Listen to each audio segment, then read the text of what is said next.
YouTube 在前几天做出了重要的盈利政策更新，提供给了 YouTube Shorts 创作者新的渠道去开通频道收益。如果一频道在过去90天内能够获得1000万的观看量，并且频道能够达到1000个订阅人数，就能够有资格加入 YouTube 合作伙伴计划。很多人对这个政策持不同的态度，有人认为这个政策很好，以后自己只要发短片内容就有机会开通频道的获利；有人认为这个要求太高了，有点不切合实际。今天这期影片我们就来聊聊 YouTube Shorts 想要在90天内获得1000万的观看量，这个可能性到底有多大，有多大的难度？如果你想走这条路，应该如何准备，如何计划内容？为了制作这期影片，我也发了一个社区的投票帖，我问了大家现在开通 YouTube 频道收益的2个渠道，一个就是在过去1年内获得4000小时的观看时长，还有一个就是新的政策，在过去90天内 YouTube Shorts 获得1000万的观看量。我问了大家这2个渠道哪个更容易达到？在这个帖子发出18个小时之后，总共收到477个投票，有83%的人会认为在1年内获得4000小时的观看时长这个目标更容易达到，只有17%的人认为在过去90天内获得1000万的 YouTube Shorts 观看量更容易达到。大家也有留言到，短片一定要能够抓住观众眼睛，和观众进行分享，不然90天很难达到1000万的观看量。有人说短片写得太快了，如果没有中到推荐就很难有机会。还有人说90天的标准比365天更加严格。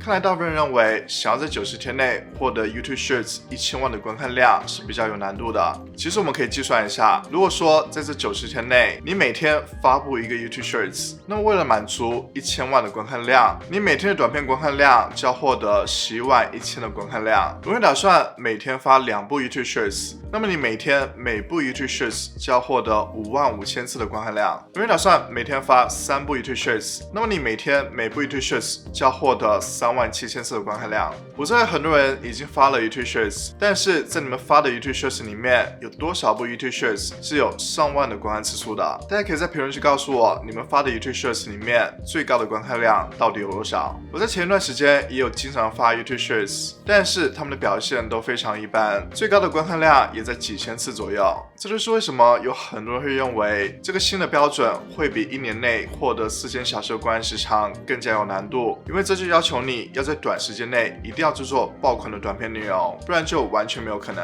很多人还是会认为自己还是老老实实的去积累到4000小时的观看时长，这是更切合实际的标准。但这里大家需要注意一下，如果观众是从 YouTube Shorts 专区里面观看你的 YouTube 短片，那么这些观看时长是不能够算作你的4000小时获利观看时长的，并且也已经有很多人注意到了，1000万的短片观看量其实早已经超过了4000小时的观看时长。例如说每部短片它的时长为20秒钟，那么1000万的观看量就能够积累到55555个小时的观看时长。难道 YouTube 这新的政策是故意为难新来的创作者吗？肯定不是的。YouTube 之所以会加入这个新的渠道去帮助短片创作者也能开通频道的收益，那就是因为在 YouTube 开发了 YouTube Shorts 这个功能之后，除了 YouTube Shorts 短片基金，并没有其他很好的方法去奖励 YouTube Shorts 创作者，这就让很多短片创作者并不想留在 YouTube 这个平台上，他们会更倾向于更专业的短片平台，像是 TikTok。所以 YouTube 就准备从2023年开始，让短片的创作者也能够享受到广告收益的分成。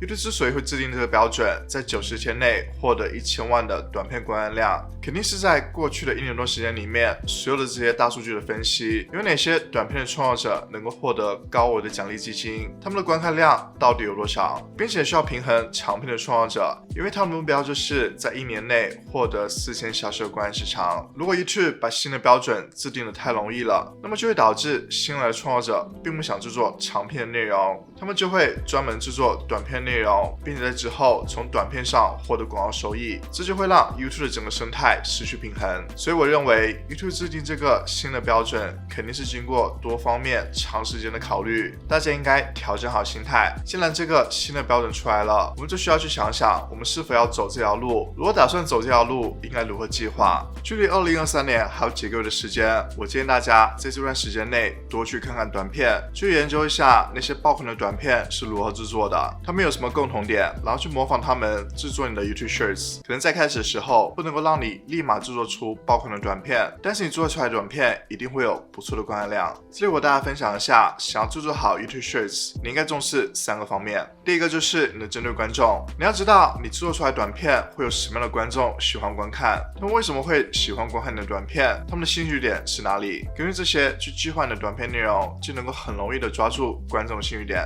你要记住，想要打造出爆款的短片，你就需要让观众从头看到尾。第二个方面就是短片的开头，短片的开头非常重要，因为短片的时长都非常短，并且短片都是观众滑到的，在他们滑到你的短片之前，他们并不知道这个短片会是什么内容，他们看不到短片的标题，也无法看到短片的缩图，所以在他们看到你短片内容的时候，他们对你短片是一无所知的。这要求你开头的1到3秒就告诉观众接下来的内容会是什么样的。如果短片开头能够抓住观众注意力，他们就会继续往下看你的短片。第3个方面就是短片剪辑，短片剪辑需要重视每一秒，短片的每一秒都需要是必要的内容，任何多余的内容都需要删除掉，并且每一秒都需要有变化，因为你需要靠不同的剪辑效果去抓住观众的注意力。所以我建议大家可以去多看一下其他人是如何剪辑他们短片的，从中学到一些技巧，然后运用到你短片的剪辑上面。希望大家都能够有积极的心态，去达到自己频道的目标。每个频道都是有机会开通频道收益的，重要的就是你的频道需要有策略、有计划，然后坚定的去执行这计划。大家可以边发长片边发短片，哪个标准最先达到，你就采取那个渠道去开通频道收益。如果想知道如何快速积累到4000小时观看时长，我建议大家去看我这期影片。